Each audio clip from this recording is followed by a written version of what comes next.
और बड़ी खबर इस वक्त आपको बता दें कि उमर खालिद जेल से बाहर आएंगे। दिल्ली दंगा केस में उमर खालिद को बेल मिल गई है। उमर खालिद को 7 दिन की जमानत मिली है। दिल्ली की कड़कड़डूमा कोर्ट ने उन्हें राहत दी है।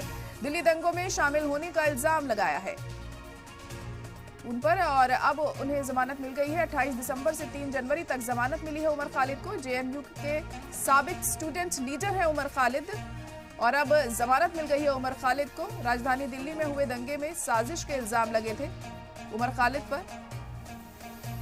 साबिक जेएनयू स्टूडेंट यूनियन के लीडर उमर खालिद को कड़कड़डूमा कोर्ट ने 7 दिन की अबूरी जमानत दे दी है।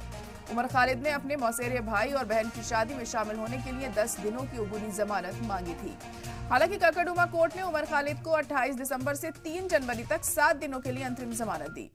उमर खालिद पर फरवरी 2020 में दिल्ली में हुए दंगों में मुबैना तौर पर खास रोल का इल्जाम उन पर लगा हुआ है और उसी के चलते वो जेल में थे। फिलहाल जमानत उन्हें मिल गई है। 7 दिन की जमानत उमर खालिद को मिली है।